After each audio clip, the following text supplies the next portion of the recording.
Hello बच्चों, आप सभी का वेलकम है तनु क्लासेस आर्ट में। कैसे हैं आप लोग? उम्मीद करते हैं आप लोग अच्छे होंगे, स्वस्थ होंगे और बहुत ही अच्छे से पढ़ाई कर रहे होंगे। आज की इस वीडियो में हम लोग शुरू करने जा रहे हैं 12th क्लास सोशियोलॉजी यानी कि समाजशास्त्र का सेकंड चैप्टर, जिसका नाम है भारतीय समाज की जनसांख्यिकीय संरचना।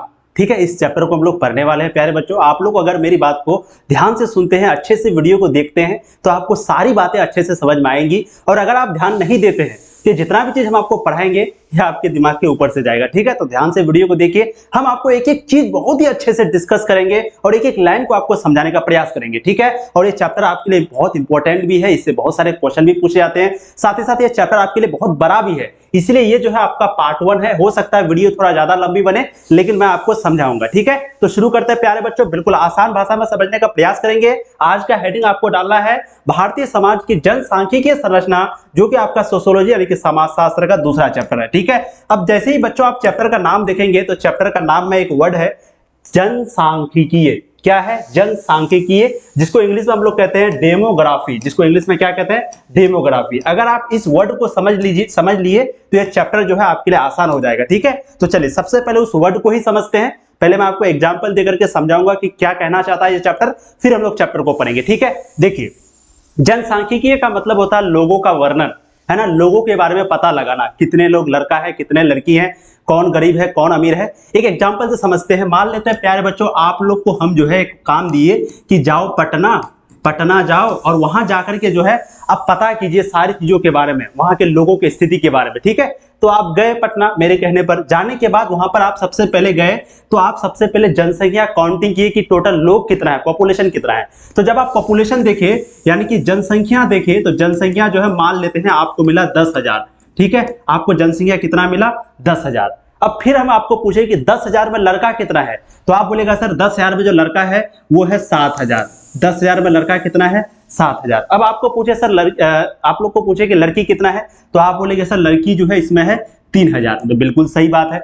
अब फिर हम एक सवाल किए कि बताओ ये 7,000 जो लड़का है, तो इस लड़का में टोटल बूढ़े कितना है, टोटल बच्चे कितना है, जवान कितना है। तो आप बोलेंगे कि सर इसमें जो है टोटल बूढ़े हैं 2,000, टोटल बच्चे हैं 2,000 और 1 सेकेंड, टोटल बच्चे हैं 2,000। उसके बाद इसमें जो आपका 3,000 बच गया, तो वो 3,000 जो है वो जवान लोग है। ठीक वैसे लड़की के बारे में पूछे, लड़की के बारे में जब आपको पूछे तो आपने बोला कि सर इसमें जो है टोटल 1,500 लड़की जो है वो जवान है। फिर जो 1,500 लड़की है, यानी कि जवान का मतलब बिल्कुल जवान का मतलब वयस्क, है ना। और 1,500 में जो 1,000 है वो बुढ़िया है और 500 जो है वो बच्चे हैं, है ना। तो ये आप लोगों ने पता लगाया लोगों के बारे में। एक पटना जगह में गए, वहां पर 10,000 लोगों को देखे, वहां पर आपको लड़का का संख्या पता चला, है ना। लड़का का संख्या पता चला, वहां पर आपको लड़की का संख्या पता चला कि 3,000 लड़की है, 7,000 लड़का है। तो ये कैसे पता चला? इसका मतलब क्या हुआ? ये जो हम लोग किए ये क्या है? लोगों का वर्णन किए। फिर अगर और एक सवाल पूछेंगे कि बताओ यहाँ पर गरीबों की संख्या कितनी है, यहाँ पर लोग कितने गरीब हैं, कितने लोग यहाँ पर पढ़े लिखे हैं, यहाँ पर कितने बच्चे हैं, कितने कौन लोग काम करते हैं। तो ये लोगों के बारे में हम लोग वर्णन कर रहे हैं, लोगों के बारे में समझा रहे हैं लोगों को। तो यही जो है बच्चों जनसांख्यिकी कहलाता है, यानी कि इंग्लिश में इसको बोलते हैं डेमोग्राफी। समझ में आ गया? अब चलिए हम लोग यहाँ पर डेफिनेशन को देखते हैं, फिर चीजें समझ में आएंगी। ठीक है, तो देखिए चैप्टर का नाम है भारतीय समाज की जनसांख्यिकी। अब जनसांख्यिकी का मतलब हमने आपको बताया कि लोगों का वर्णन, यानी कि आपको एक एरिया में भेजे, वहां पर लोगों के बारे में पता करने के लिए बोले और आप लोगों ने पता भी किया। ठीक है, जनसांख्यिकी डेमोग्राफी का अर्थ जनसंख्या के सुव्यवस्थित अध्ययन को जनसांख्यिकीय कहा जाता है। यानी कि जनसंख्या क्या? सुव्यवस्थित का मतलब होता है सही तरीके से, सही नियम से, है ना। यहां लिख देता हूं, सही तरीके से। सुव्यवस्थित का मतलब क्या होता है? सही तरीके से। यानी कि जनसंख्या मतलब पॉपुलेशन के बारे में सही तरीके से पढ़ाई करना, अध्ययन करना, लोगों को बताना, यही जो है जनसांख्यिकीय कहलाता है। हमने आपको भेजा कोई एरिया में, आपने वहां पर जनसंख्या के बारे में अच्छे से पता लगाया, सारी चीजों के बारे में पता लगाया, लड़का के बारे में, लड़की के बारे में, कितना लोग लड़का है, कितना लड़की है, कितना बूढ़े है, कितना बूढ़िया है, सारी चीजों के बारे में आप लोगों ने पता लगाया। प्यारे बच्चों, ये वर्णन किया आप लोगों ने, यही जो है जनसांख्यिकी कहलाता है। और इसी को हम लोग जनांकीकी भी कहते हैं। याद रखिएगा, जनसांख्यिकी को हम लोग जनांकीकी भी कहते हैं। ठीक है, और इंग्लिश में इसी को डेमोग्राफी कहते हैं। समझ में आ गया? अब आगे देखिए एग्जाम्पल, एक और डेफिनेशन देखिए, या एक देश की जनसंख्या का उसकी विशेषताओं। अब देखिए एक और इंपॉर्टेंट वर्ड है, हमने क्या पूछा कि जनसांख्यिकी किसे कहते हैं, तो दूसरा डेफिनेशन है एक देश की जनसंख्या का यानी कि पॉपुलेशन का उसकी विशेषताओं के आधार पर, उसकी विशेषताओं का मतलब उसके उम्र के आधार पर। हमने पूछा कि अब आप बताओ वहां जो पटना में आप वर्णन करने के लिए गए तो वहां पर 15 साल से नीचे के कितने बच्चे थे, तो बोलेगा सर 1000।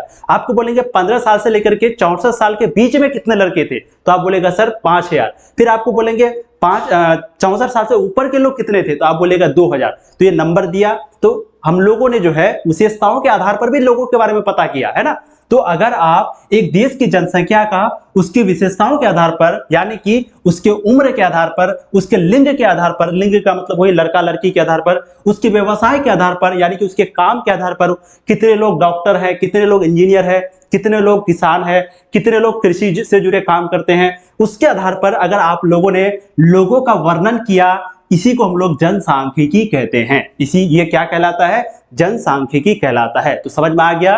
तो किसी देश की जनसंख्या का उसके विशेषताओं जैसे कि उनके उम्र के आधार पर अगर लोगों के बारे में कोई पूछा तो आप बता दिए। अगर आपको पूछा कि लड़का लड़की कितना है, लिंग के आधार पर, वो भी आप बता दिए। अगर आपको पूछा व्यवसाय कौन सा करता है, कौन सा काम करता है, अगर आप वो भी बता दिए, तो ये जो है जनसांख्यिकी कहलाता है ना।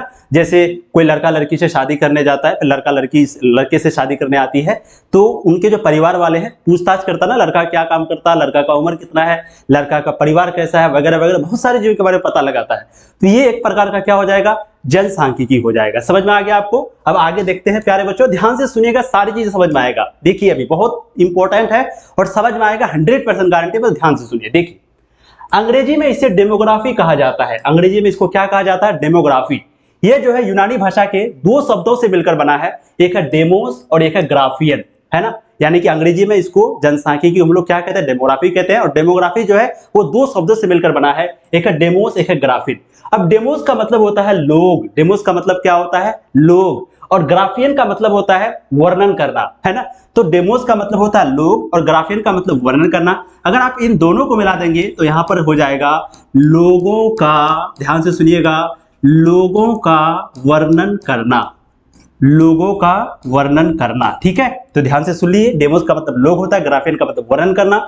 दोनों को मिलाएंगे तो क्या हो जाएगा, जनसांख्यिकी का मतलब लोगों का वर्णन करा। तो इसके मतलब हम लोग क्या समझे कि जनसांख्यिकी का मतलब होता है लोगों के बारे में बताना, लोगों का वर्णन करना, लोगों पर अध्ययन करना। समझ में आ गया। तो डेमोग्राफी का मतलब हुआ लोगों का वर्णन करना। ये एक यूनानी भाषा के दो शब्द से लिया गया है।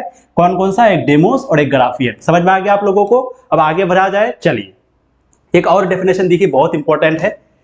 जनसांख्यिकी विषय के अंतर्गत जनसंख्या से संबंधित अनेक रुझानों तथा प्रक्रियाओं का अध्ययन किया जाता है। यानी कि ये जो जनसांख्यिकी जो टॉपिक है, इसके अंतर्गत हम लोग जनसंख्या से संबंधित यानी कि पॉपुलेशन से संबंधित यानी कि लोगों से संबंधित, प्रजा से संबंधित अनेक चीजों के बारे में पढ़ते हैं, अनेक प्रक्रियाओं के बारे में हम लोग पढ़ते हैं। कहां पर, जनसांख्यिकी में। कहने का मतलब क्या हुआ, अगर आप किसी भी लोग के बारे में कुछ भी पता लगाने के लिए जाएंगे तो ये चीज जो आप पता लगाएंगे तो वो किसके अंतर्गत आएगा, जनसांख्यिकी के अंतर्गत आएगा। ठीक है, अब एग्जाम्पल देखिए, हम लोग एग्जाम्पल से समझते हैं कि कैसे हम लोग आखिर पढ़ते हैं, किस तरीके से आखिर ये जनसांख्यिकी के अंतर्गत आता है। देखते हैं। देखिए अगर आप जनसंख्या के बारे में पता करने के लिए गए तो वहां पर देखेंगे जनसंख्या के आकार में परिवर्तन। अब आकार का मतलब यहां पर समझना है संख्या।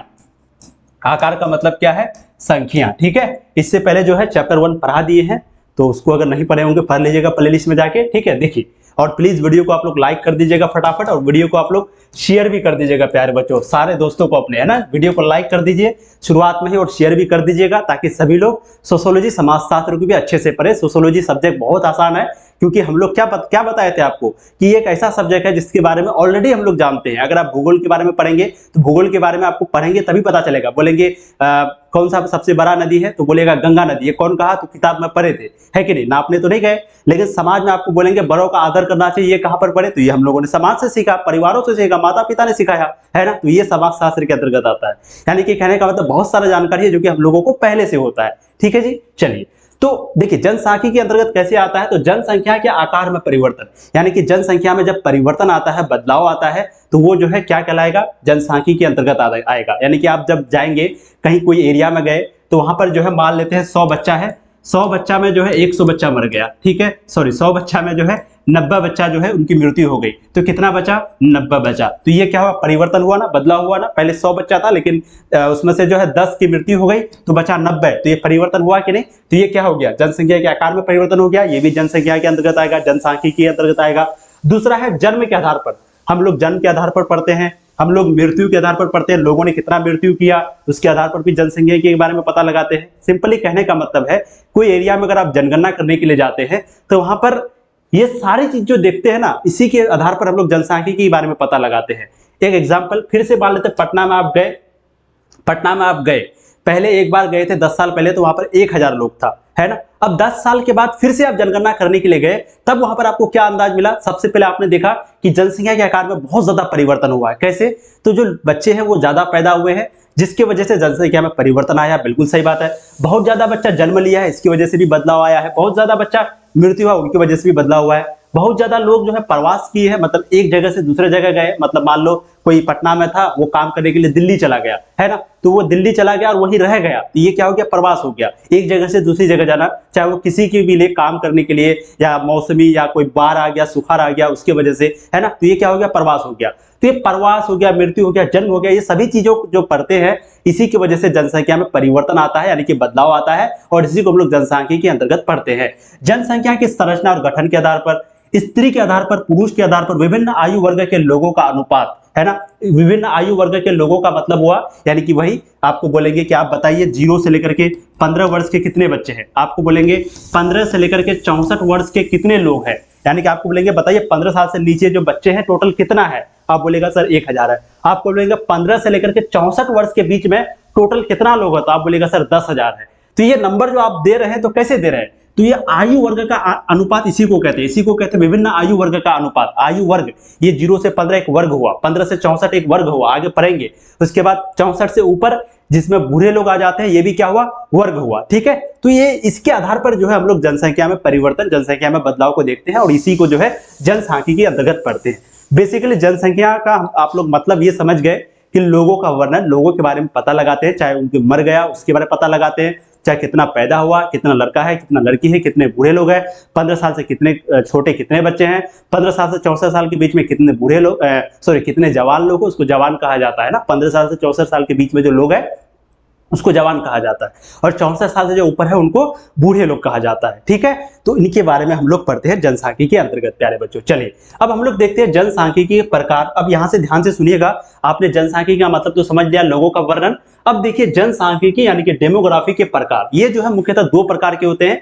एक है आकारिक जनसांख्यिकी जिसको कहते हैं फॉर्मल डेमोग्राफी, और एक है सामाजिक जनसांख्यिकी जिसको कहते हैं सोशल डेमोग्राफी। अब आकारिक मतलब हो क्या? वो मैंने क्या कहा? आकार के आधार पर, मतलब नंबर के आधार पर, संख्या के आधार पर चीजों को देखिए, आपको चीजें समझ में आएंगी। सबसे पहले देखते हैं आकारिक जनसांख्यिकी। आकारिक जनसांख्यिकी क्या होता है? Formal demography. देखिए इसके अंतर्गत जनसंख्या के आकार का अध्ययन किया जाता है। जनसंख्या के आकार का अध्ययन का मतलब हो गया जनसंख्या के संख्या का, जनसंख्या के संख्या का यानी कि नंबर का, ठीक है। तो इसके अंतर्गत जो है हम लोग जनसंख्या के आकार का यानी कि नंबर देखते हैं, टोटल नंबर गिनते हैं। जैसे महिलाओं की संख्या, अब कोई एरिया में हम गए, वहां पर कोई एरिया में फिर से जनगणना करने के लिए गए, मान लेते हैं ये X आपका एरिया है, ठीक है, जहां हम गए और वहां पर सबसे पहले हम लोगों ने देखा कि महिला जो है कितनी है, मतलब वहां पर जो है लड़की कितनी है, सबसे पहले हम लोगों ने देखा। फिर हम लोगों ने देखा कि वहां पर लड़का कितना है, मान लेते हैं बॉय लिख देते हैं। फिर हम लोगों ने देखा कि किसी विशेष क्षेत्र में, मतलब कोई अलग अलग जो काम करता है उसके आधार पर फिर हम लोगों ने लोगों को देखा। पहले तो लड़का देख लिए कितना है,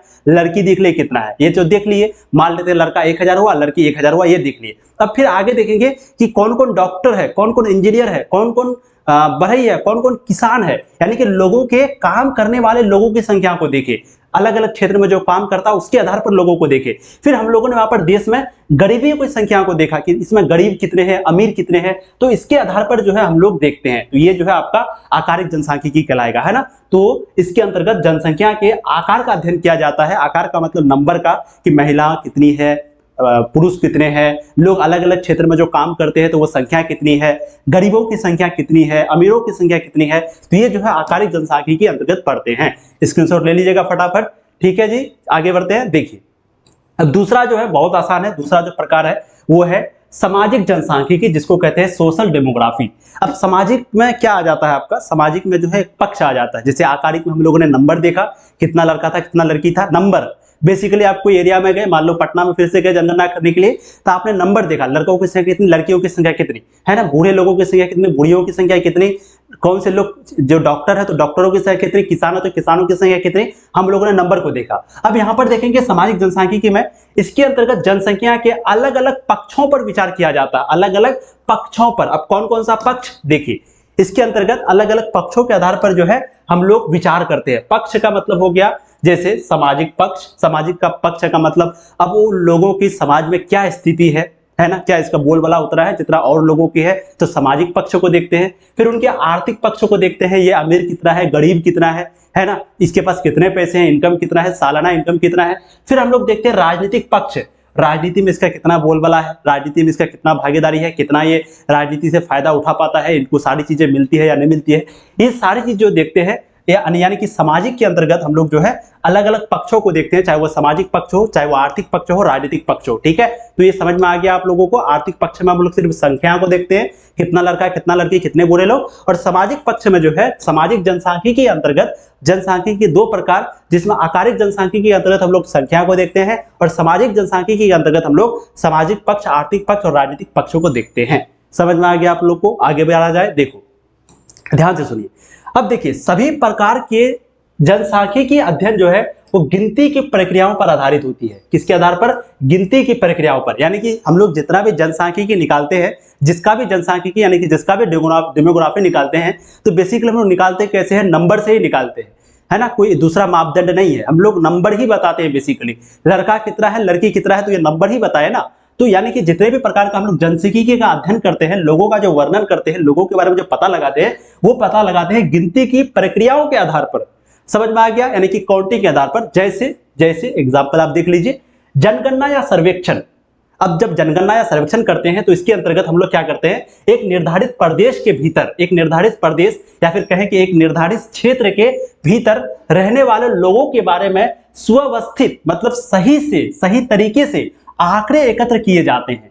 समझ में आ गया आपको? चीजें समझ में आ गई? यानी कि कहने का मतलब है जो जनसांख्यिकी निकालते हैं वो नंबर के आधार पर निकालते हैं, गिनती की प्रक्रियाओं के आधार पर ही निकालते हैं।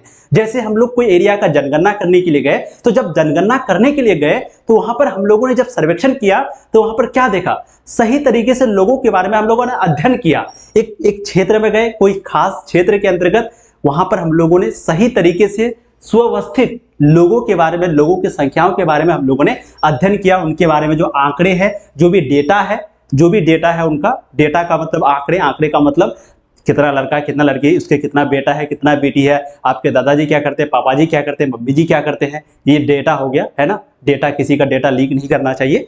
आप लोग सुनते होंगे ना, आधार कार्ड वगैरह किसी का कुछ नहीं करना चाहिए। तो ये जो आंकड़े एकत्र किए हम लोग, ये जो है आपके जनसांख्यिकी के अंतर्गत आएगा और ये सारा गिनती की प्रक्रियाओं के आधार पर ही होता है। आप बोलेंगे कितना लाख पैसा कमाते हो, तो ये भी तो गिनती है ना, कितने लड़के हैं, ये भी तो गिनती है ना। समझ में आ गया?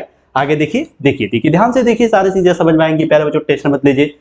जनसांख्यिकी का अध्ययन समाजशास्त्र के लिए बहुत महत्वपूर्ण है, बहुत ज्यादा। जनसांख्यिकी जो हम लोग पढ़ाई करते हैं, ये समाजशास्त्र के लिए बहुत अति महत्वपूर्ण है।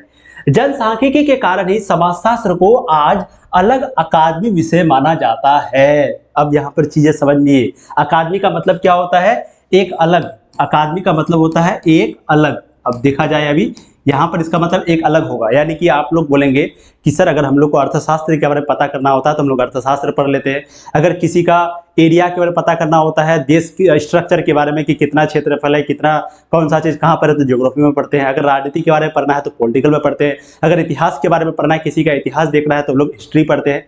लेकिन कोई अगर हम लोग को जनगणना करना है, लोगों के बारे में पढ़ना है कि कितना लड़का है कितना लड़की है, तो ये कहाँ पर पढ़ेंगे? ये कौन सा किताब में दिया हुआ है?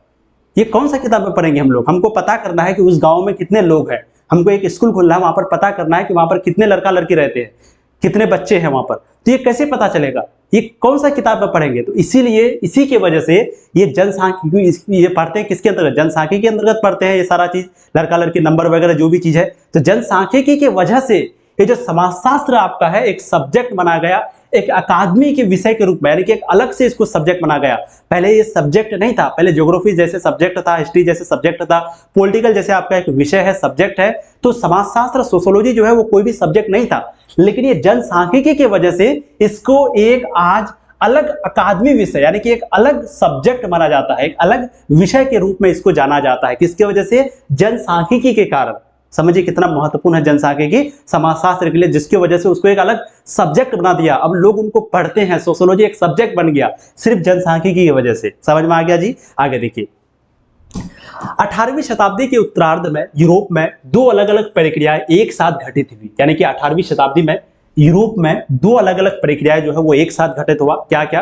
पहला जो है राजनीतिक संगठनों के रूप में राष्ट्र राज्यों, राज्यों का मतलब सरकारों की स्थापना हुआ। दूसरा जो है आंकड़ों से संबंधित आधुनिक विज्ञान सांख्यिकी की शुरुआत हुई। अब इसको समझिए, देखो हुआ क्या था एक्चुअली। 18वीं शताब्दी से पहले जो है ना राजा महाराजाओं का दौर चल रहा था। उस वक्त में तो कोई कानून नहीं था, कोई नियम नहीं था, किसी तरह का संविधान नहीं था, कोई सरकार नहीं होता था, वंश वाला राजा चलता था ना, राजा महाराजा, और राजा का बेटा राजा बनेगा, उसका बेटा का राजा बनेगा। कोई वोट नहीं होता था, किसी तरह का इलेक्शन नहीं होता था, किसी तरह का उस वक्त में जो है संविधान नहीं था, है ना। लेकिन 18वीं शताब्दी के बाद जो है बहुत ज्यादा यूरोप में बदलाव देखने को मिला 18वीं शताब्दी में, क्योंकि आप सबको पता है 1789 में कौन सा क्रांति हुआ था प्यारे बच्चों? 1789 में फ्रांस की क्रांति हुई थी। और ये फ्रांस की क्रांति के बाद जो है पूरे यूरोप में राष्ट्रवाद की भावना पनपी थी। और राष्ट्रवाद की भावना का मतलब, राष्ट्रवाद क्या होता है? अपने देशों से प्यार करना, प्रेम करना, है ना। तो राष्ट्रवाद की भावना के बाद ही जो है पूरे दुनिया में लोकतंत्र, कानून होना चाहिए, सरकार होना चाहिए,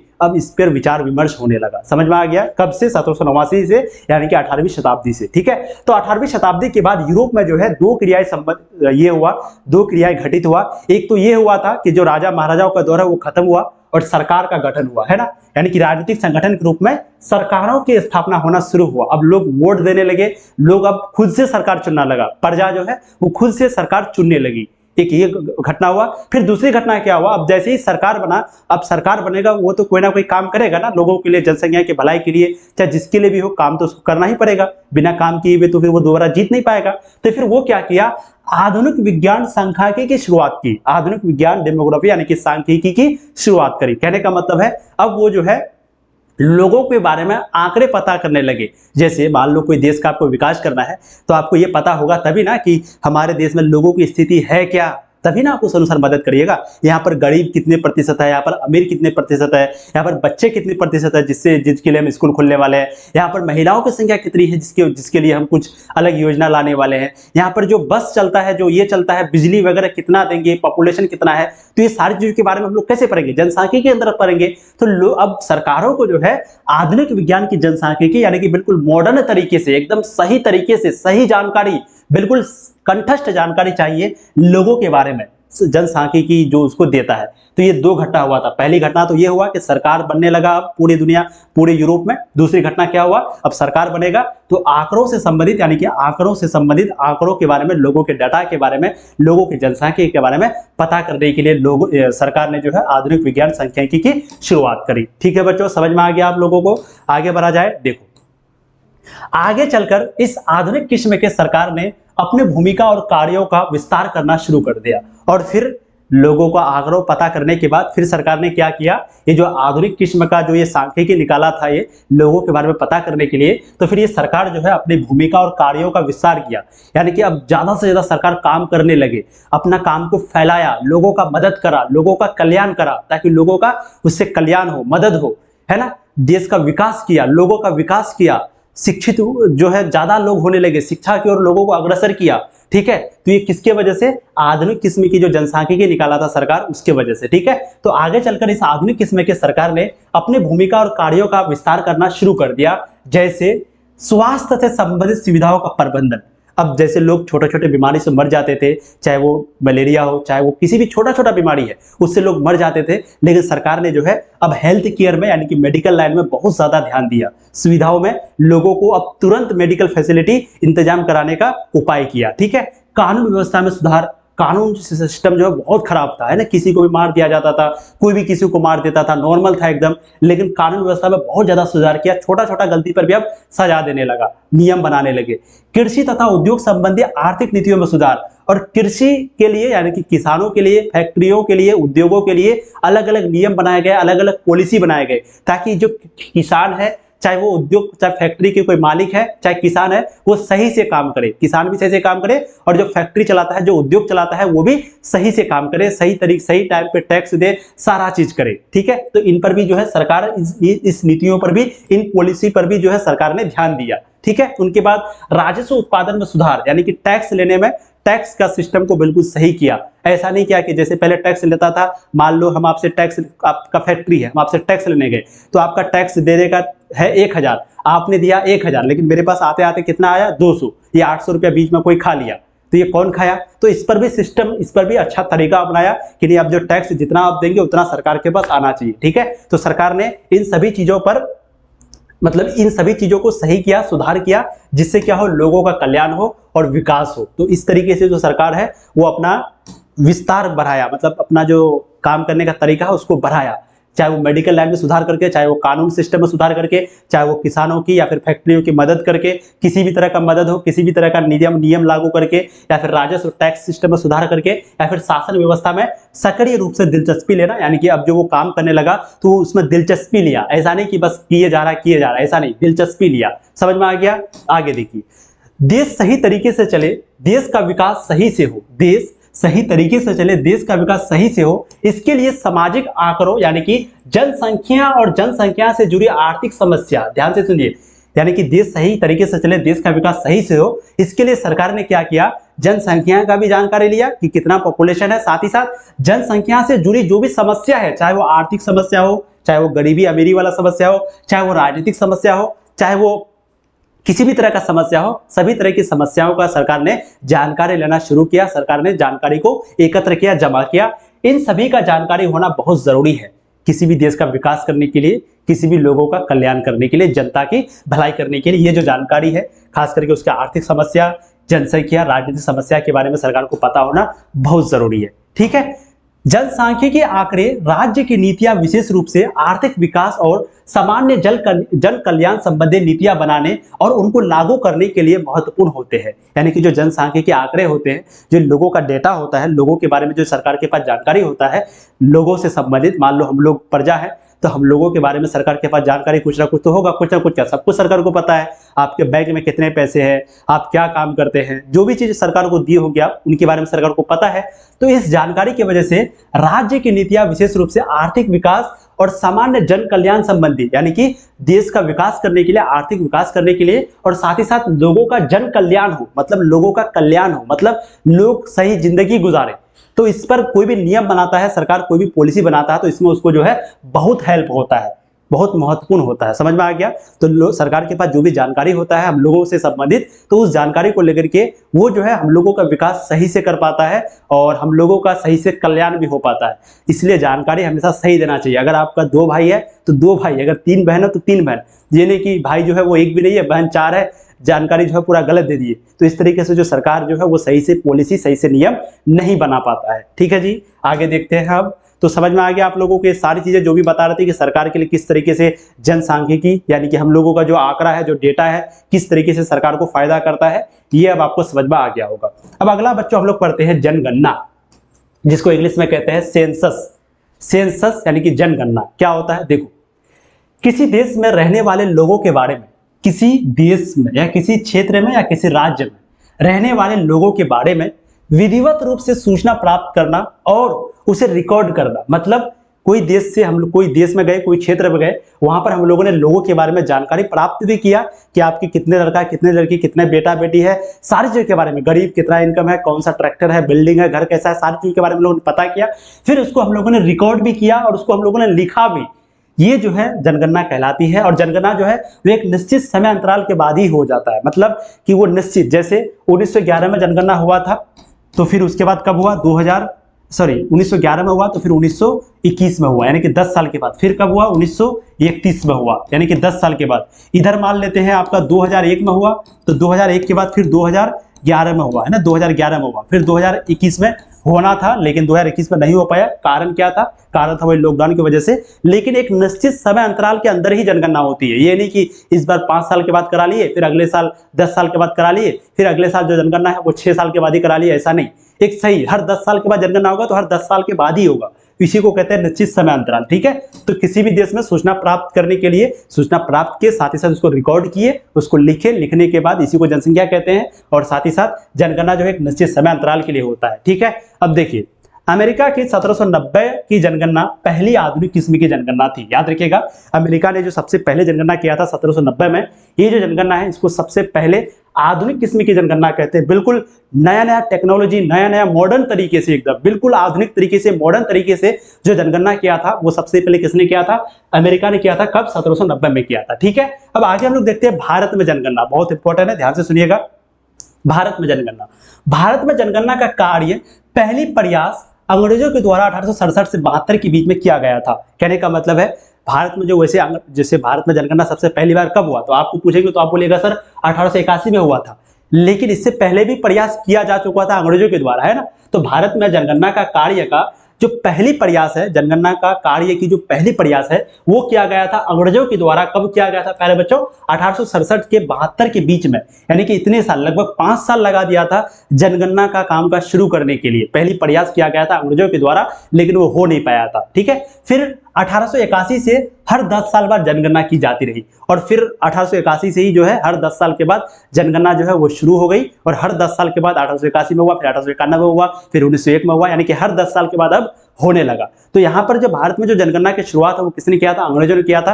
कब से किया था? तो याद रखिएगा 1881 से, यानी कि पहली जनगणना जो है वो 1881 में हुई, और उनके बाद जनगणना जो है वो होती रही। ठीक है, भारत के आजाद होने के बाद भी 10 वर्षीय जनगणना प्रणाली जारी है, यानी कि भारत जैसे 1947 में आजाद हो गया, तब भी जो ये जनगणना का प्रोसेस था जो कि अंग्रेजों के द्वारा लाया गया था वो आज भी है, मतलब आज भी है। यानी कि 1951 में भी हुआ था। हम लोगों का देश आजाद हुआ था 1947 में, ठीक है, और उसके बाद 1951 में भी जो है, मतलब कि आजाद होने के बाद भी जनगणना हुआ, फिर 61 में भी हुआ, 71 में भी हुआ, 81 में भी हुआ, लास्ट 2011 में हुआ, सिर्फ 21 में नहीं हो पाया। वो लॉकडाउन की वजह से, कोरोना की वजह से प्रॉब्लम हो गई थी, क्योंकि लोग बाहर नहीं जा पा रहे थे कोरोना में, है ना।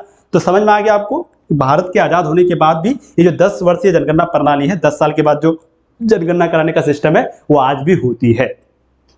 1951 से 2011 तक स्वतंत्र भारत में कुल 7 बार जनगणना हो चुका है। अगर आपको पूछा जाए कि आजादी के बाद भारत में कितनी बार जनगणना हुआ है, तो 7 बार।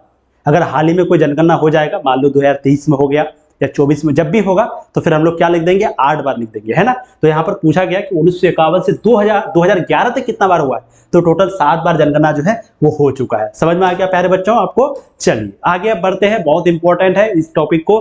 देखिए, इससे पहले हम लोगों ने जितना भी टॉपिक पढ़ा, जो भी चाहे जनसांख्यिकी के बारे में बताए, जनसांख्यिकी के प्रकार के बारे में बताए, सरकार के बारे में बताए, जनगणना के बारे में थोड़ा बहुत बताए, तो यहाँ से आपके शॉर्ट क्वेश्चन पूछे जाते हैं, या फिर जो ऑब्जेक्टिव क्वेश्चन है, 1 नंबर वाले क्वेश्चन है, वो पूछे जाते हैं। ठीक है, अब जो हम लोग यहाँ पर पढ़ेंगे जनसांख्यिकी संबंधी कुछ सिद्धांत, यानी कि कुछ प्रिंसिपल दिया गया लोगों के द्वारा। 2 सिद्धांत दिया गया था, एक था माल्थस का जनसांख्यिकी जनसंख्या वृद्धि का सिद्धांत, एक है जनसांख्यिकी या जनांख्यिकी संक्रमण का सिद्धांत। तो टोटल 2 सिद्धांत दिया गया था लोगों के द्वारा, उनको हम लोग पढ़ेंगे, और यहां से आपके लॉन्ग क्वेश्चन पूछे जाते हैं, यानी कि दीर्घ उत्तरीय प्रश्न आपको पूछे जाते हैं। ठीक है, तो ध्यान से सुनिएगा इस सिद्धांत के बारे में। ठीक है प्यारे बच्चों, चलिए तो ध्यान से सुनिए। जनसांख्यिकी संबंधी कुछ सिद्धांत और संकल्पनाएं, यानी कि कुछ सिद्धांत दिया गया जनसांख्यिकी से संबंधित, है ना। लोगों के आंकड़ा का जो हम लोग वर्णन करते हैं तो उससे संबंधित कुछ ना कुछ सिद्धांत दिया गया, और कुछ संकल्पनाएं। संकल्पनाएं का मतलब होता है जैसे जन्म दर, मृत्यु दर, कितने लड़का पैदा होता है, कितने लड़की पैदा होता है, कितने लोग पैदा होते हैं, कितने लोग मर जाते हैं, किसी का परसेंटेज निकालना, तो वो संकल्पनाएं में चला जाएगा। और कुछ सिद्धांत, तो पहले हम लोग सिद्धांत के बारे में पढ़ते हैं। ठीक है, तो टोटल 2 सिद्धांत इस चैप्टर में पढ़ेंगे। एक है माल्थस का जनसंख्या वृद्धि का सिद्धांत, ये जो माल्थस है एक आदमी का नाम है, आगे देखेंगे, जिसका पूरा नाम क्या था? Thomas Robert Malthus. ठीक है, तो माल्थस का जनसंख्या वृद्धि का सिद्धांत, और एक सिद्धांत का नाम है जनसांख्यिकीय या जनांख्यिकीय संक्रमण का सिद्धांत। अब यहाँ पर ध्यान से देखिए, चित्र तो आपको क्लियर नहीं दिख रहा होगा, आप लोग एनसीईआरटी बुक में जाकर के देख लीजिएगा। देखिए, इसका नाम क्या है? इसका नाम है थॉमस रॉबर्ट माल्थस। 1766 में पैदा हुआ था और 1834 में जो है इनकी मृत्यु हो गई थी। ठीक है, अब थोड़ा सा इनके बारे में देख लेते हैं, उसके बाद फिर इसका सिद्धांत के बारे में भी पढ़ेंगे। थॉमस रॉबर्ट माल्थस ये जो है पूछता नहीं है, बस आपके जानकारी के लिए बुक में दिया हुआ था, बस थोड़ा बता देते हैं, कोई प्रश्न नहीं पूछा जाता। देखो, माल्थस ने कैम्ब्रिज में शिक्षा प्राप्त की, यानी कि ये जो है कैम्ब्रिज यूनिवर्सिटी में पढ़ाई की है और ईसाई पादरी बनने का प्रशिक्षण लिया। और इन्होंने ईसाई पादरी, पादरी जो ऐसे फादर जिसको बोलते हैं, ईसाई क्रिश्चियन में उसको पादरी फादर बोला जाता है, इंग्लिश में, हिंदी में पादरी बोला जाता है, ठीक है। जैसे हिंदू धर्म में पंडित होता है, इसमें मौलाना होता है इस्लाम में, ठीक है, वैसे ही। तो माल्थस ने कैम्ब्रिज में शिक्षा प्राप्त किया और ईसाई पादरी बनने का प्रशिक्षण लिया, यानी कि ईसाई पादरी बनने के लिए, फादर बनने के लिए उन्होंने ट्रेनिंग लिया। बाद में उन्हें लंदन के पास हेलीबरी में स्थित एक कंपनी था, ईस्ट इंडिया कंपनी, एक कॉलेज था, ईस्ट इंडिया कंपनी कॉलेज। उस कॉलेज का नाम क्या था? ईस्ट इंडिया कंपनी कॉलेज, जो कि हेलरी के बगल में था, मतलब वहीं पे था। वहीं पर जो है इनको इतिहास का, साथ ही साथ राजनीतिक का, अर्थशास्त्र का इनका प्रोफेसर बनाया गया। किसको? थॉमस रॉबर्ट माल्थस को, जिसको हम लोग माल्थस सिर्फ बोलते हैं, लेकिन इसका पूरा नाम है थॉमस रॉबर्ट माल्थस, ठीक है। तो लंदन के पास हेलीबरी में स्थित एक कॉलेज था जिसका नाम था ईस्ट इंडिया कंपनी कॉलेज। वहीं पर इनको हिस्ट्री का, पॉलिटिकल का और इकोनॉमिक्स का प्रोफेसर के रूप में नियुक्त किया गया, इनका बहाली हुआ।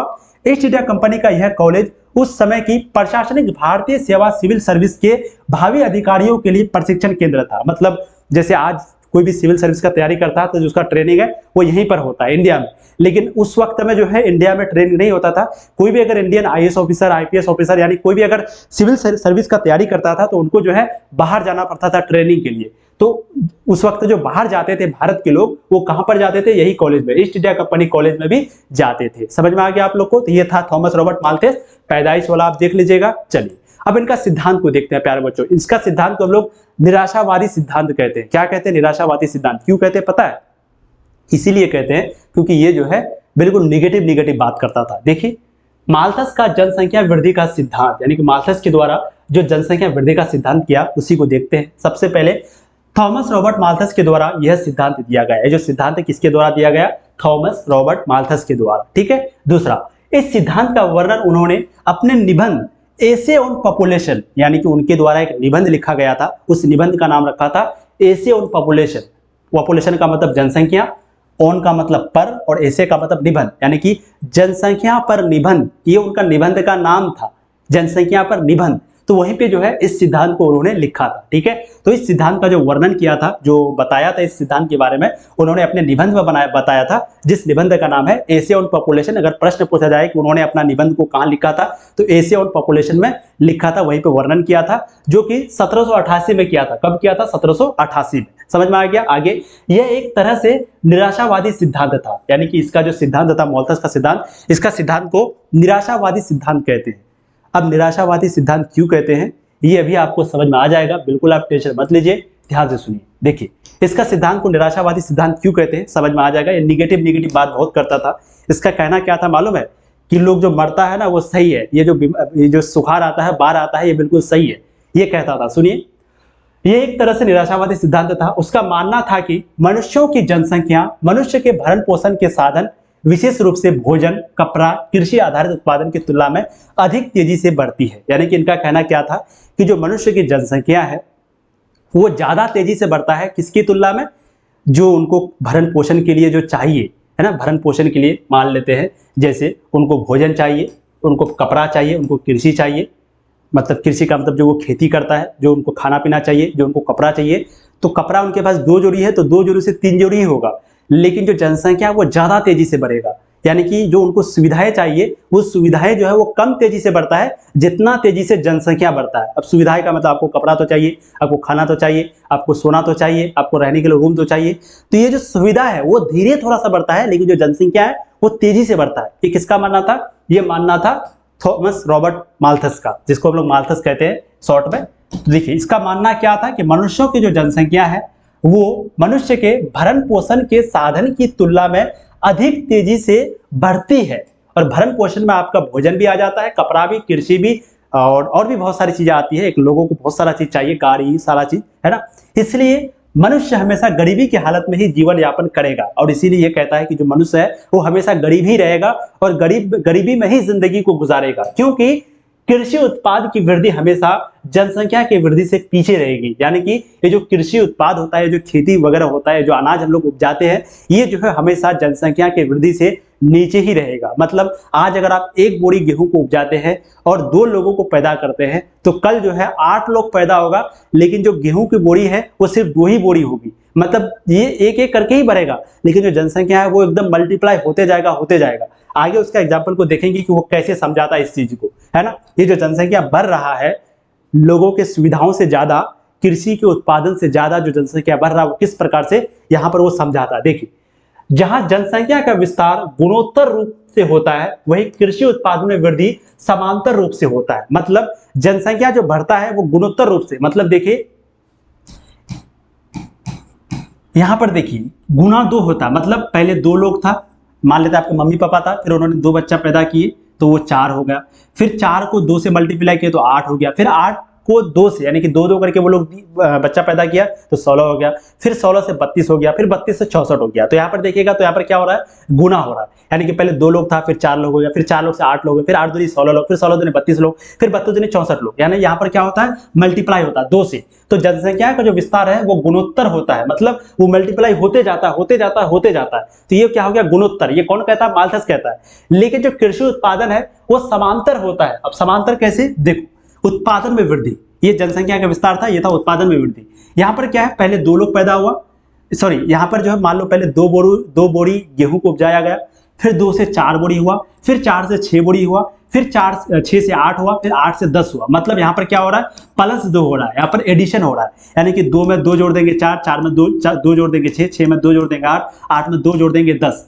तो इनका कहना क्या था कि जो जनसंख्या है वो गुणा के रूप में यानी कि गुणोत्तर रूप में बढ़ता है। जैसे पहले 2 था, फिर 4 हो जाएगा, फिर 4 जो है 4 बच्चों को पैदा करेगा तो 8 हो जाएगा, फिर 8 बच्चों को पैदा करेगा तो 16 हो जाएगा। तो ये जो जनसंख्या है वो गुणोत्तर रूप में बढ़ता है। लेकिन जो चावल का जो उत्पादन में वृद्धि होता है, मान लो गेहूं का जो उत्पादन हम लोग करते हैं तो वो कैसे होता है, पहले वो 2 बोरी था, 2 बोरी से 4 बोरी हुआ, 4 से 6 हुआ, यानी कि यहाँ पर 2 करके ही बढ़ रहा है। समझ में आ गया आपको। लेकिन जो जनसंख्या है वो बहुत तेजी से बढ़ रहा है। ये जो है उनका समझाने का तरीका था। अब आगे क्या कहता है, चूंकि जनसंख्या की वृद्धि की दर, यानी कि जनसंख्या की वृद्धि की जो परसेंटेज है, जो दर है, वो भरण पोषण के साधनों के उत्पादनों में होने वाली वृद्धि की दर से हमेशा आगे रहती है। यानी कि भरण पोषण के साधनों के उत्पादन में, यानी कि जो हम लोगों को जिंदगी के खाने पीने के लिए जो चीज चाहिए, जो भी चीज हम लोगों को जिंदगी गुजारने के लिए जरूरत होती है, तो वो जरूरत से ज्यादा तेजी से जनसंख्या बढ़ता है, ये उनका कहना था। ठीक है, इसीलिए समृद्धि को बढ़ाने का एक ही तरीका है, और इसीलिए जो समृद्धि है यानी कि जो ये हम लोग उत्पादन है, मतलब जो इनको बढ़ाने का एक तरीका क्या है कि जनसंख्या की वृद्धि को नियंत्रित किया जाए। यानी कि आप अगर चाहते हैं कि आपका जो बोरा 2 गेहूं बोरा को आपने उपजाया और जो जनसंख्या ज़्यादा तेजी से बढ़ रहा है, तो अगर आप चाहते हैं कि ये बोरा ज़्यादा तेजी से बढ़े तो इसके लिए इसको घटाना पड़ेगा। ये नहीं बढ़ सकता, ये 2 बोरी की जगह 2 बोरी ही रहेगा, 4 होगा, 6 होगा, 8 होगा, ये ऐसे ही बढ़ेगा। लेकिन ये जो जनसंख्या है उसको आप घटा सकते हैं। जो 2 से 4 हुआ तो 2 से 2 ही कर सकते हैं। अब कैसे, वो भी ये समझाता है, देखिए। तो इसलिए अगर आप चाहते हैं कि भरण पोषण के साधनों के उत्पादन में होने वाली वृद्धि की दर हमेशा आगे रहे, यानी कि जो आपकी जरूरत है जिंदगी में जीने के लिए वो अगर हमेशा आगे रहे, तो आपको जनसंख्या पर कंट्रोल करना होगा, जो पॉपुलेशन है उस पर कंट्रोल करना होगा। लेकिन दुर्भाग्यवश, लेकिन बदकिस्मती से मनुष्यों के पास जनसंख्या को घटाने का एक सीमित क्षमता होती है। मतलब मनुष्य का उतना कैपेसिटी नहीं है कि वो जनसंख्या को घटा सके, बिल्कुल नहीं। कोई भी माँ बाप कम से कम 2 बच्चा तो पैदा करेगा ही करेगा, ये तो मिनिमम है। 2 बच्चा, एक लड़का एक लड़की, या 2 बच्चा, मतलब चाहे जो भी हो, तो 2 बच्चा कम से कम पैदा करेगा ही करेगा, ये लिमिट है। मान लो 5 करता था, 3 करता था, 4 करता था, लेकिन 2 तो करेगा ही करेगा। समझ में आ गया। तो जन्म देगा ही देगा। तो ये कहता है कि बदकिस्मती से मनुष्यों के पास यानी कि लोगों के पास जनसंख्या घटाने का एक सीमित क्षमता ही है, एक लिमिट में कैपेसिटी है, अनलिमिटेड नहीं है। ऐसा कोई नहीं होगा जो एक भी बच्चा पैदा नहीं करेगा, वो ऐसा करेगा ही नहीं जिंदगी में। समझ में आ गया। तो अगर 2 ही लोग है, 2 लोग है, 2 अगर पैदा करेगा तो 4 तो हो गया, है ना। लेकिन आप लोग बोलेगा सर ये तो मरता भी था, उनका माँ बाप है, बिल्कुल मरता था, लेकिन ये जिस तरह का सिद्धांत दिया उसको देखते हैं। देखिए, अब माल्थस एक तो कहा कि एक तो लिमिट में क्षमता है, यानी कि उतना बड़ा कैपेसिटी नहीं है कि लोग अपना जनसंख्या को कंट्रोल कर पाए, लेकिन तब भी वो एक समाधान दे रहा था। समाधान क्या है, यानी कि जनसंख्या को कंट्रोल करने के लिए वो 2 तरीकों को बताए। माल्थस के अनुसार जनसंख्या को नियंत्रित करने के 2 तरीके हैं, 2 उपाय है। एक है कृत्रिम निरोध और एक है प्राकृतिक निरोध। एक है कृत्रिम यानी कि लोग जो कि खुद से कर सकता है, और एक प्राकृतिक जो कि ऊपर वाला करता है। अब कृत्रिम क्या, जैसे बड़ी उम्र में शादी करो, यानी कि ज्यादा उम्र हो जाए तब शादी करो, ये कृत्रिम निरोध हो गया। इससे क्या होगा, बच्चा कम से कम पैदा होगा। अगर आप कम उम्र में शादी कर लेंगे 15-16 साल की उम्र में, तो इससे क्या होगा, 40 साल 50 साल तक जाते जाते बहुत सारे बच्चे हो जाएंगे। लेकिन ज़्यादा उम्र में 30-35 साल में करेंगे तो बहुत कम बच्चे होंगे। इनका कहना ये था माल्थस का। दूसरा, यौन संयम रखकर। यौन संयम का मतलब जब भी आप किसी भी तरह का कुछ भी गलत हरकत करो, कुछ भी करो जिससे प्रेगनेंसी रेट बढ़ जाती है शादी से पहले या शादी के बाद, तो यौन संयम रखो। मतलब जो भी सुविधाएं दी जाती है, जैसे कि हम लोग एग्जाम्पल नाम भी ले सकते हैं, जैसे कि कंडोम, इसका प्रयोग करो। चाहे किसी भी तरह का चीज हो जिससे कि ये चीज रुके, उसका प्रयोग करो। दूसरा, ब्रह्मचर्य का पालन करके। ब्रह्मचर्य का मतलब हो गया वही, एकदम सही बन करके रहो, एकदम भोला भाला, जिसको कहते हैं वर्जिन रहो, उसको कहते हैं, है ना। यानी कि ब्रह्मचर्य, अपने इंद्रियों पर कंट्रोल रखो, अपने नफ्स पर कंट्रोल रखो, किसी से कोई गलत काम मत करो, किसी के साथ मत करो, हमेशा कंट्रोल रखो। जो भी करना शादी के बाद ही करना है। तो ये हो गया ब्रह्मचर्य का पालन करके, मतलब ब्रह्मचर्य का पालन करना होगा। तो ये क्या हो गया, कृत्रिम निरोध हो गया, यानी कि कृत्रिम तरीका हो गया, आर्टिफिशियल तरीका हो गया, जो कि कौन बताते थे, माल्थस बताते थे। ये पहला तरीका है कृत्रिम निरोध। अब प्राकृतिक क्या है, ये तो चलो हम लोग कर सकते हैं, मतलब ये बताया माल्थस ने कि ये हम लोग कर सकते हैं। अब जो दूसरा तरीका है वो बहुत बुरा है, ध्यान से सुनिएगा। ये क्या कहता है, इस चीज को वो सपोर्ट करता है।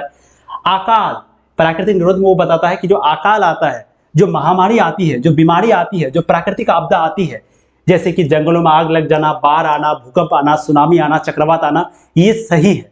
क्यों सही है, तो क्योंकि इससे लोग जो है वो मरते हैं, और ये भी जनसंख्या कंट्रोल करने का एक तरीका है, जो कि माल्थस कहते हैं। तो माल्थस पहला क्या कहा कि खुद से कंट्रोल कर सकते हैं। दूसरा कहा कि ये जो अकाल आता है ये भी ठीक है, ये जो महामारी आता है, बीमारी आता है, ये भी ठीक है। इससे क्या होगा, लोग ज्यादा से ज्यादा मरेंगे, जिसकी वजह से जनसंख्या कंट्रोल में रहेगी, और जो लोगों का उत्पादन है, जो खाने पीने की चीजें हैं, वो ज्यादा हमेशा रहेगा, और जो जनसंख्या वो हमेशा कम रहेगा, है ना। जो प्राकृतिक आपदा आता है, जैसे कि बाढ़ आ गया, बाढ़ के कारण लोग मरते हैं, सुखाड़ के कारण लोग मरते हैं, चाहे भूकंप आ गया उसके कारण मरते हैं, चक्रवात आ गया, साइक्लोन आ गया उसके कारण लोग मरते हैं। तो ये जो चीज है वो अच्छा है। तो कहता है, माल्थस का मानना है कि प्राकृतिक निरोध जरूरी है, क्योंकि वही खाद्य आपूर्ति और बढ़ती हुई जनसंख्या के बीच असंतुलन को रोकने का प्राकृतिक उपाय है। मतलब ये जो असंतुलन है, जनसंख्या बहुत तेजी से बढ़ रहा है, और जो उत्पादन है, जो खाने पीने की चीजें हैं, वो थोड़ा धीरे से बढ़ रहा है, जिंदगी गुजारने के लिए जो चीजें हैं वो थोड़ा धीरे से बढ़ रहा है। तो इसको बैलेंस करने के लिए, इसको बराबर करने के लिए लोगों को मरना ही पड़ेगा। और ये जो प्राकृतिक तरीका है लोगों को मरने का, ये तरीका बिल्कुल सही है। मतलब ये जो बाढ़ आता है, ये जो सुखाड़ आता है, वो बिल्कुल सही है। भाई थोड़ा सा सोचो, बाढ़ की वजह से आपका घर टूट गया, अब वो घर बनाने के लिए फिर से पैसे चाहिए, कहां से लाएंगे। मान लो भूकंप आ गया जिससे घर गिर गया, अब घर के लिए पैसा चाहिए। मान लो कोई महामारी आ गया जिसके कारण आपका किसी को बीमारी हो गया, ऐसा हो ना, लेकिन मान लो बीमारी हो गया, उसके पीछे जो है 5 लाख रुपया खर्च हो गया। अब ये 5 लाख रुपया अगर रहता तो हम तो ऐसे ही मेरा जिंदगी गुजर जाता, लेकिन इनकी मृत्यु नहीं हुई, फिर बच गया, लेकिन 5 लाख खर्च करा के मरा, सॉरी बच गया 5 लाख खर्च करा के। तो इसका मतलब क्या हो गया, ये जो कहता था कि महामारी की वजह से जो लोग मरता है, जो बीमारी से मरता है, प्राकृतिक आपदा से मरता है, तो ऐसे थोड़ी मर जाता है, फिर खर्च भी तो होता है उनके पीछे।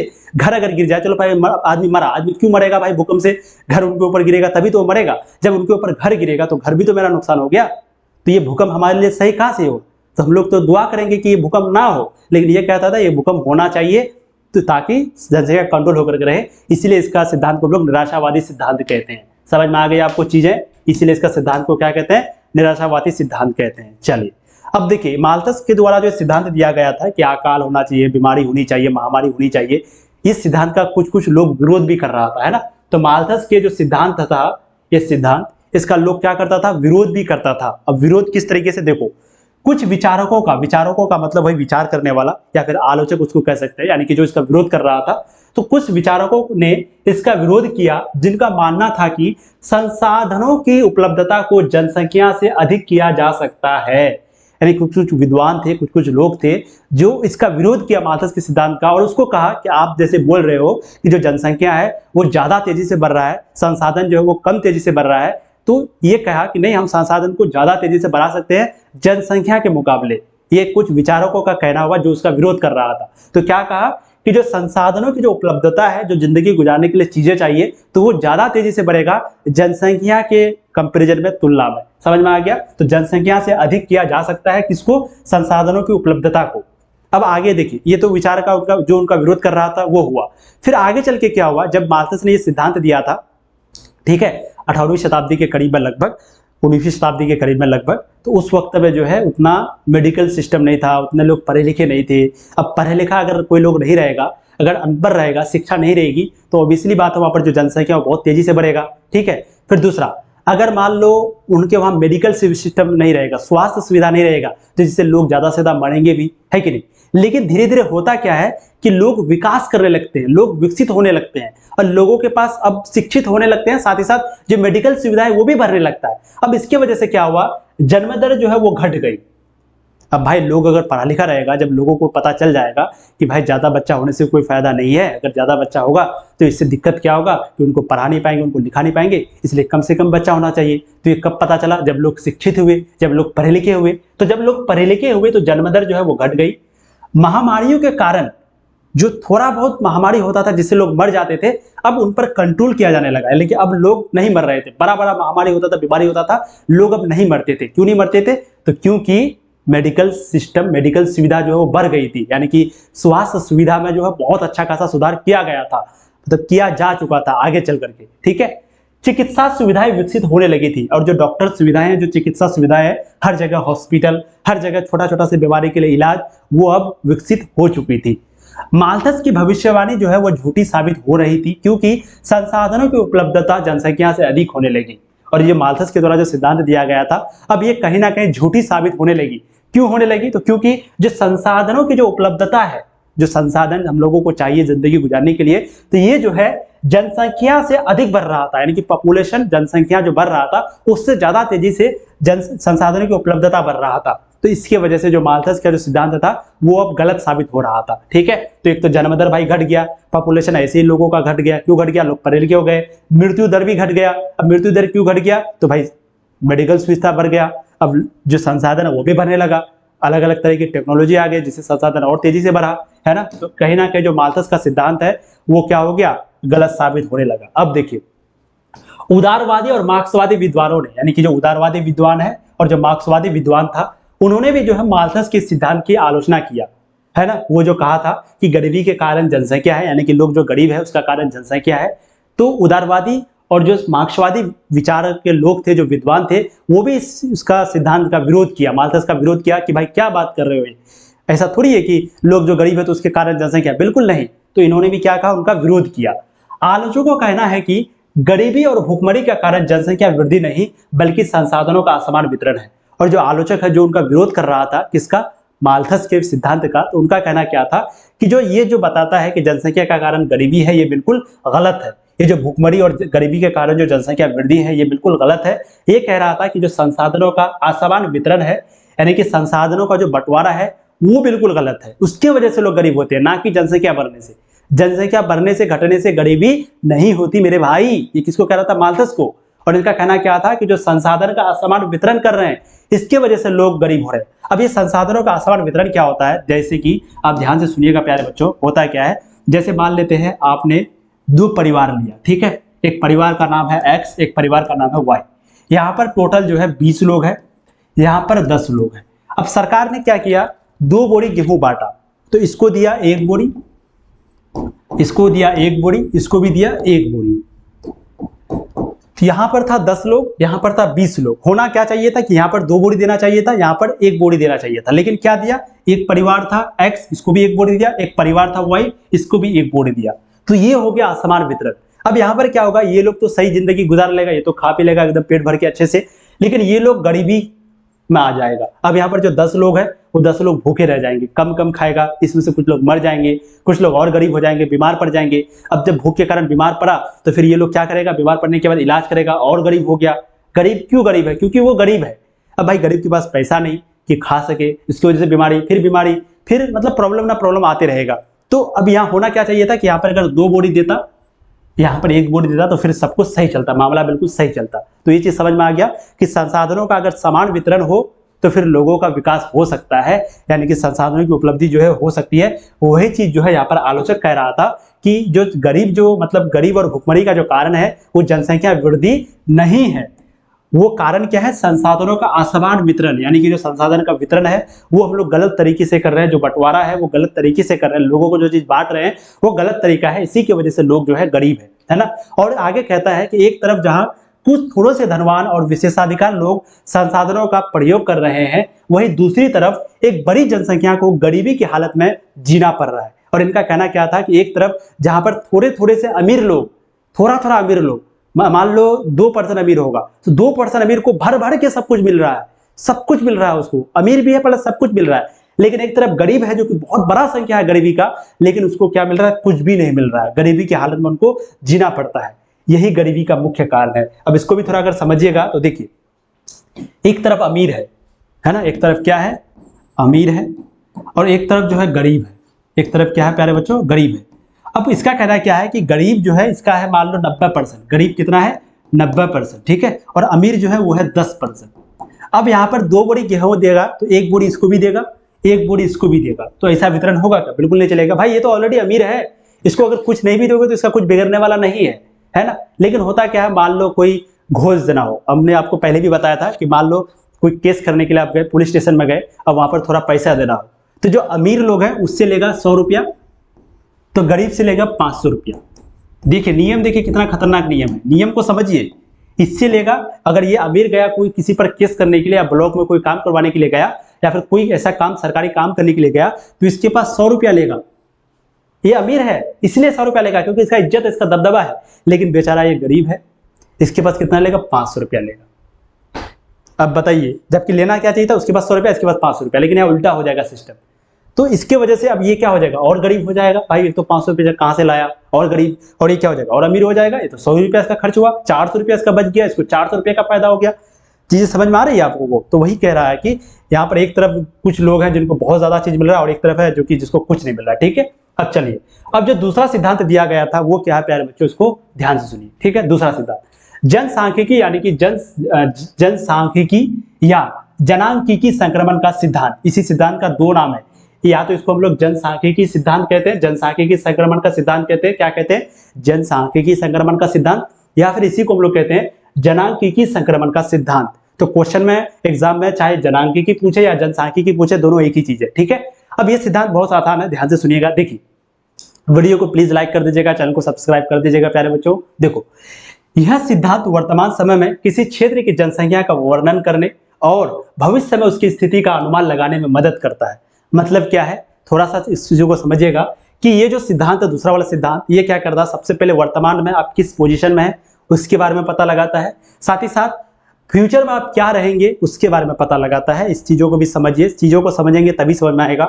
मान लो आपने एक गांव में गया, गांव यहाँ लिख देते हैं, मान लो एक आपने गांव में गया और गांव का नाम है एक्स, ठीक है। वहां पर पहले क्या रहता था, गरीब लोग रहता था, वहां पर जो है अशिक्षित लोग रहता था, हम लिख देते हैं अनपढ़,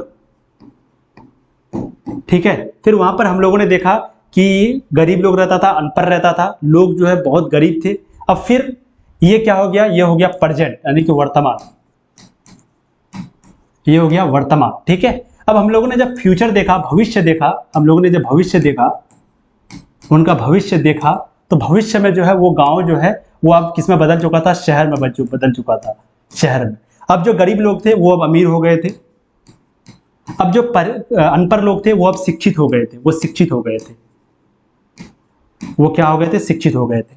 तो कहने का मतलब क्या है कि जब पहले एक गांव था, वहां पर गरीब लोग था, वहां पर अनपढ़ लोग था, लेकिन ये गरीब से अमीर हो गया, अनपढ़ से शिक्षित हो गया, ठीक। अब आगे देखिए, जब ये लोग गरीब थे तो यहाँ पर जो जन्मदर है, अब जन्मदर क्या होता है थोड़ा सा समझाएंगे, फिर आगे वाला चैप्टर में आपको पढ़ाएंगे। जो जन्मदर है, जो मृत्यु दर है, ध्यान से सुनिएगा, और यहां पर भी लिख देते हैं, जो जन्मदर है, जो मृत्यु दर है। तो क्या हुआ, जब ये लोग गरीब थे, जब ये लोग अनपढ़ थे, जब पढ़ा लिखा कम था, तो आप बताइए अगर ये लोग अनपढ़ रहेगा तो जन्मदर जो है यानी कि जो बच्चा जो पैदा करेगा वो ज्यादा करेगा, मतलब ये क्या था, ज्यादा, ये क्या था, ज्यादा, यानी कि जन्मदर जो है वो बहुत ज्यादा था, क्योंकि ये अनपढ़ था, पढ़ा लिखा नहीं था, इसको नहीं पता था कि जनसंख्या बढ़ने से और भी गरीबी होती है, इनको ये बात पता नहीं था, तो अनपढ़ था तो जनसंख्या ज्यादा था। अब क्योंकि ये गरीब था, अब गरीब था तो इनके पास मेडिकल सुविधा था, इनके पास पैसा नहीं था, इनके पास मेडिकल नहीं था, इनके पास स्वास्थ्य से संबंधित चीजें नहीं थी, तो जिसकी वजह से क्या हो गया कि जो मृत्यु दर है, छोटा छोटा कारण की वजह से, मान लो मलेरिया बीमारी हुआ, मर गया, मान लो छोटा सा बीमारी हो गया, थोड़ा सा छोटा मोटा कोई बीमारी हो गया, बीमारी का नाम सब भी याद नहीं आ रहा, तो कोई भी छोटा मोटा बीमारी हुआ जिसकी वजह से लोग मर जाते थे। तो कहने का मतलब क्या हो गया, जो मृत्यु दर है वो भी ज्यादा, मतलब जन्म दर क्यों ज्यादा प्यारे बच्चों? तो क्योंकि वो अनपढ़ थे, कम पढ़े लिखे थे, तो जनसंख्या जो है बहुत ज्यादा तेजी से हो रहा था।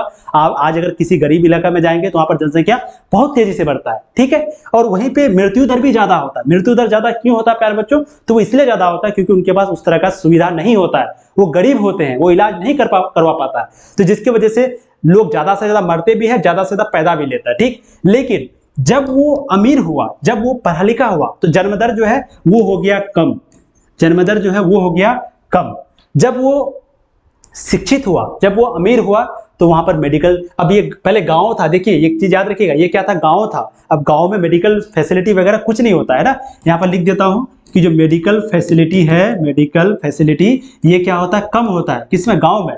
लेकिन शहर में जो मेडिकल फैसिलिटी है वो बहुत ज्यादा होता है। शहर में जो मेडिकल फैसिलिटी है वो ज्यादा होता है, जिसकी वजह से जो मृत्यु दर है वो क्या होगा? कम होगा। अब अगर बड़ा बड़ा बीमारी, चाहे वो कैंसर टाइप का बीमारी जो कि आज भी इलाज नहीं है, लेकिन उसका भी इलाज कभी कभी हो जाता है, तो जिसकी वजह से लोग जो है वो अब कम मरने लगे और जन्म भी कम होने लगा। जन्म क्यों कम होने लगा? तो क्योंकि ये लोग शिक्षित हो चुके थे, पढ़े लिखे हो चुके थे। और मृत्यु दर क्यों कम हो गया? तो क्योंकि ये लोग के पास सुविधाएं, मेडिकल फैसिलिटी बहुत ज्यादा हो गई थी। समझ में आया? चलो जी, तो यही फ्यूचर, ये वर्तमान था और ये उनका फ्यूचर था, भविष्य था। स्क्रीनशॉट आप लोग ले सकते हैं, ठीक है। तो वही चीज यहाँ पर कहा जा रहा है, दूसरा सिद्धांत में यहाँ पर कहा जा रहा है कि जनसांख्यिकी या जनांख्यिकी संक्रमण का सिद्धांत, यह सिद्धांत वर्तमान समय में किसी क्षेत्र की जनसंख्या का वर्णन करने और भविष्य में उसकी स्थिति का अनुमान लगाने में मदद करता है। वर्तमान समय में जो इसका स्थिति होता है उसके बारे में, साथ ही साथ उसका फ्यूचर क्या होगा इसके बारे में भी अनुमान लगाने में ये जो सिद्धांत वो मदद करता है। कैसे? देखिए, यह सिद्धांत हमें बताता है कि जैसे समाज ग्रामीण, खेतीहर और अशिक्षित अवस्था से, समाज जो है पहले क्या था? समाज जो है वो ग्रामीण था, गांव में रहता था, किसान था, मजदूर था, अशिक्षित था यानी अनपढ़ था, कम पढ़ा लिखा था। फिर इससे वो तरक्की करके, उन्नति करके जो गांव था वो नगर बन गया। जो खेतीहर, खेती वाला किस काम करता था, अब वो उद्योग बन गया, उनके पास फैक्ट्री हो गई। अब जो जाहिल था, अनपढ़ था, तो अब वो पढ़ा लिखा हो गए, साक्षर बन गए।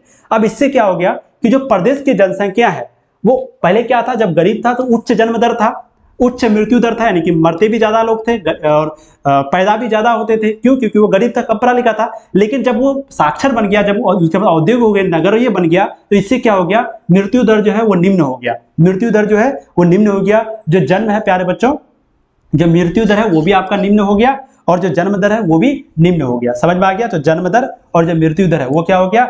निम्न हो गया। चीजें समझ में आ गई जो हम आपको भी बताए कि पढ़ा लिखा होने के बाद, पैसा होने के बाद, मेडिकल फैसिलिटी होने के बाद क्या होता है कि जो जन्म दर है वो कम हो जाता है। यानी कि जो पैदा करता था पहले 10 बच्चा, तो अब वो 2 बच्चा, 3 बच्चा ही करता है। और जिससे जब बच्चा मर जाते थे, अब बच्चों की संख्या में मरने की जो है वो भी कम हो गई। कम क्यों हो गई? तो आपको बताया इनके पास फैसिलिटी हर तरह का आ चुका था। अब हमको लगता है आपको समझ में आ गया होगा, यही जनसंख्या में संक्रमण का सिद्धांत था। अगर अभी भी समझ में नहीं आया तो आप इसको देख लीजिए, आप समझ में आ जाएगा। देखिए, यह जो परिवर्तन है वो 3 अवस्था में होती है। यानी कि जो बदलाव होता है, हम लोगों ने देखा ना, पहले गरीब था, फिर डायरेक्ट अमीर हो गया, फिर पहले बेचारा पढ़ा लिखा जाहिल था, लेकिन वो अपने बेटा को पढ़ाया होगा, फिर वो शिक्षित बन गया। तो ये जो अवस्था, ये जो बदलाव हुआ, ये 3 अवस्था में हुआ, टोटल 3 स्टेप में हुआ, जिसी को हम लोग सामूहिक रूप से जनांकीय चक्र कहते हैं। इसी को हम लोग सामूहिक रूप से क्या कहते हैं? जनांकीय चक्र के रूप में जानते हैं। अब देखिए, इस सिद्धांत की 3 अवस्थाएं होती है। यानी कि जो सिद्धांत था दूसरा वाला सिद्धांत, इसका टोटल कितना अवस्था होता है, कितना स्टेप होता है प्यारे बच्चों? 3 अवस्था होता है। सबसे पहला अवस्था को हम लोग देखते हैं, जिसको कहते हैं हम लोग प्रथम अवस्था। पहला अवस्था को क्या कहते हैं? प्रथम अवस्था। अब पहले क्या होता था, शुरुआत में क्या होता है, एग्जाम्पल से हम लोग फिर से समझते हैं। शुरुआत में क्या होता था कि मान लो 100 बच्चा पैदा हुआ, 100 बच्चा क्या हुआ? पैदा हुआ, ठीक है। और फिर जो है 100 बच्चा मर गया, 100 बच्चा मर गया। अब 100 बच्चा क्यों पैदा हुआ? तो ये तो आपको बता दिए थे कि भाई ये गरीब है, ये कम पढ़े लिखे हैं, तो जिसकी वजह से बच्चा ज्यादा पैदा किया। और 100 बच्चा मर क्यों गया? तो मर इसलिए गया था क्योंकि इनके पास सुविधाएं नहीं थी, मेडिकल सुविधाएं नहीं थी, जिसकी वजह से मर गया। अमीर नहीं थे, ये लोग गरीब थे, जिसकी वजह से मर गया। तो वही चीज यहाँ पर कहा जा रहा है कि इस अवस्था में किसी क्षेत्र की जन्म दर और मृत्यु दर दोनों उच्च होते हैं। मतलब जितना ज्यादा पैदा होता है उतना ज्यादा लोग मरते भी हैं पहला अवस्था में। हमने वो कहा क्योंकि लोग अशिक्षित होते हैं, क्योंकि लोग अशिक्षित होते हैं, जिसके कारण जो जन्म दर है वो ऊंची, और महामारी के कारण या भोजन की कमी के कारण मृत्यु दर भी ऊंची हो जाती है। जो हमने कहा कि पहले जो जन्म दर है वो ऊंची है तो क्योंकि ये अशिक्षित थे, अब ये मरते भी ज्यादा है। क्यों मरते हैं? तो क्योंकि महामारी, बहुत बड़ा बड़ा बीमारी आ जाता है जिसकी वजह से लोगों के पास उतना पैसा नहीं था कि इलाज करवा पाए। इसके पास बहुत तरह की चीजें कमी थी, भोजन का अभाव था, उतने पैसे नहीं थे कि ये लोग भोजन खा पाए। तो जिसकी वजह से पहला जो अवस्था होता है प्यारे बच्चों, उसमें क्या होता है, जो मृत्यु दर है वो भी ऊंचा होता है और जो जन्म दर है वो भी ऊंचा होता है। ठीक है जी, समझ में आ गया। और महामारी और भोजन के कारण जो लोग हैं वो मरते भी ज्यादा है, पैदे भी ज्यादा होते हैं, मरते भी ज्यादा है, ये तो आप समझ गए। अब इसी कारण जो जनसंख्या वृद्धि है वो धीमी होती है।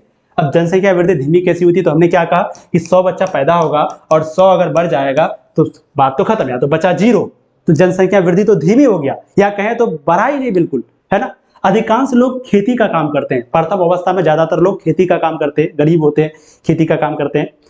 बड़े परिवारों को परिसंपत्ति माना जाता है, अर्थात जितने ज्यादा लोग होंगे उतना कमाई भी होगी, ऐसा वो लोग सोचते हैं। परिसंपत्ति का मतलब होता है, परिसंपत्ति का मतलब होता है जैसे कुछ कुछ लोग होता है ना, क्या सोचता है कि मेरा 5 बेटा होगा तो इतना ज्यादा पैसा कमाएगा, बहुत ज्यादा पैसा कमाएंगे। तो कुछ कुछ ऐसा लोग सोचता है कि जितना ज्यादा लोग होंगे उतना ज्यादा इनकम होगा, उतना ज्यादा पैसा होगा, जो कि बिल्कुल गलत है। क्योंकि शुरुआत में उनको पढ़ा ही नहीं पाएंगे, जब उनको पढ़ा नहीं पाइएगा तो फिर आप क्या कीजिएगा। मान लो 5 भाई हुआ, आपके पिताजी गरीब है तो सबको तो पढ़ा नहीं पाएगा, तो एक को किसी दूसरे काम में, एक को किसी तीसरे काम में भेज देगा। अब इससे क्या होगा कि जहां पढ़ा लिखा बन के वो 50,000 रुपया महीना कमाता, अब वो 20,000 रुपया कमा रहा है।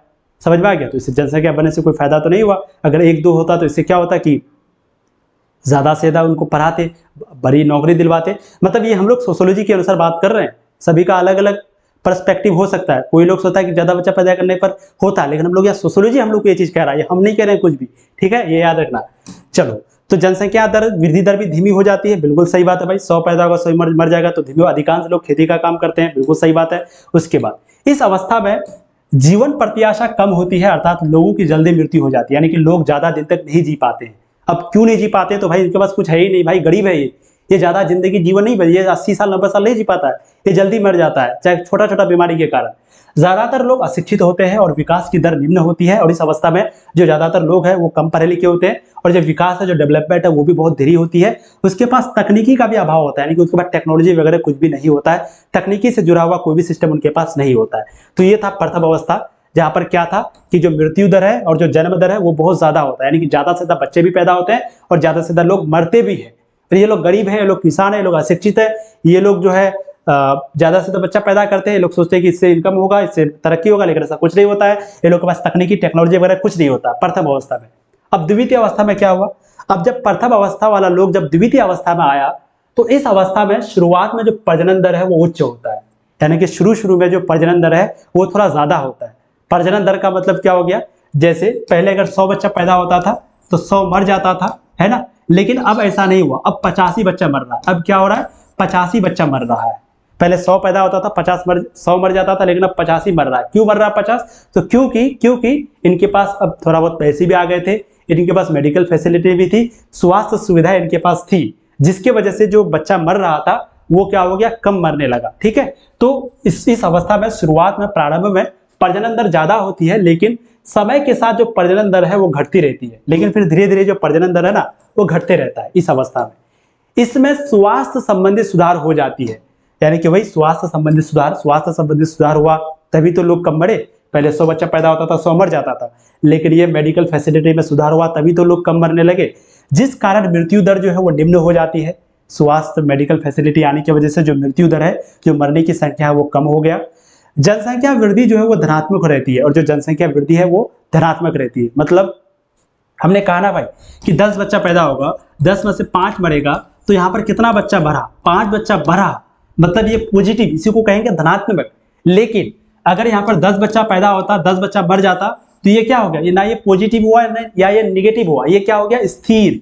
ये क्या हो गया? स्थिर। तो प्रथम अवस्था में जो है ना, या तो वो बहुत धीमी रहता है, उसको क्या कहते हैं आप लोग पढ़े ना कि प्रथम अवस्था में या तो जनसंख्या वृद्धि दर बहुत धीमी रहता है या फिर स्थिर रहता है। ठीक है, लेकिन द्वितीय अवस्था में जो ये है, जनसंख्या बढ़ने की जो दर है वो धनात्मक हो जाता है, यानी कि पॉजिटिव हो जाता है। इस अवस्था को जनसंख्या विस्फोट कहा जाता है। याद रखिएगा, द्वितीय अवस्था को ऑब्जेक्टिव अगर पूछा जाए कि किस अवस्था को हम लोग जनसंख्या विस्फोट कहते हैं, तो द्वितीय अवस्था को हम लोग जनसंख्या विस्फोट कहते हैं। समझ में आ गया प्यारे बच्चों? आगे देखिएगा, तृतीय अवस्था को देखते हैं। चलिए ध्यान से सुनिए। अब तृतीय अवस्था, इस अवस्था में जो जन्म दर है और जो मृत्यु दर है वो दोनों कम होती है। अब ये लोग इतना विकसित हो चुका था, इतना तरक्की कर चुका था कि यहाँ पर जो जन्म दर है और जो मृत्यु दर है वो दोनों कम हो गया, क्योंकि ये लोग बहुत ज्यादा पढ़ा लिखा हो गया, बहुत ज्यादा डेवलप कर लिया। जनसंख्या की वृद्धि दर या तो स्थिर हो जाती है या फिर काफी धीमी गति से बढ़ती है। अब यहाँ भी वही चीज होने लगा जो प्रथम अवस्था में हो रहा था। प्रथम अवस्था में क्या था कि प्रथम अवस्था में 100 लोग पैदा होता था, 100 लोग बढ़ता था, तो जिसकी वजह से जनसंख्या या तो बिल्कुल भी नहीं बढ़ रहा था या फिर बहुत धीरे धीरे बढ़ रहा था। क्यों? क्योंकि भाई 100 बच्चा पैदा हो रहा है, 100 मर रहा है, तो जनसंख्या बढ़ेगा कहां से? वो तो वही रहेगा। अब यहाँ पर क्या हो गया, तीसरी अवस्था में क्या हो गया कि यहाँ पर भी जो है 10 बच्चा पैदा हो रहा है, यहाँ पर भी क्या हो रहा है, 10 बच्चा पैदा हो रहा है, और यहाँ पर भी बहुत कम पैदा हो रहा है। क्यों? क्योंकि लोग बहुत ज्यादा पढ़े लिखे हो गए थे। अब 10 बच्चा ही पैदा हो रहा है, जिसमें से 5 मान लो मर जाता है, तो बढ़ा कितना? 5 ही बढ़ा ना। अब 100 में अगर 95 मरता, सॉरी 100 में अगर 5 मरता, 95 मरता, तो इसको बोलेंगे बहुत ज्यादा। लेकिन यहाँ पर क्या हो गया कि 10 पैदा हुआ तो 10 में बहुत कम मरा, भी बहुत कम, लेकिन जो जनसंख्या बढ़ने की जो ये है स्पीड है वो क्या हो गया? कम हो गया। ठीक है, तो इस अवस्था में जन्म दर और मृत्यु दर दोनों कम होती है। जनसंख्या की वृद्धि दर या तो स्थिर हो जाती है या फिर काफी धीमी गति से बढ़ती है। जनसंख्या जो है शिक्षित हो जाते हैं, पढ़े लिखे हो जाते हैं और नगरीय हो जाते हैं, जो कि हमने आपको कहा। उनके पास तकनीकी ज्ञान बहुत ज्यादा हो जाता है। प्रथम अवस्था में तकनीकी ज्ञान बिल्कुल नहीं था, प्रथम अवस्था में लोग अनपढ़ थे, लेकिन यहाँ पर लोग पढ़े लिखे हो जाते हैं। इसमें व्यक्ति सोच समझकर परिवार का विकास करता है, और इसमें जो व्यक्ति है वो क्या करता है?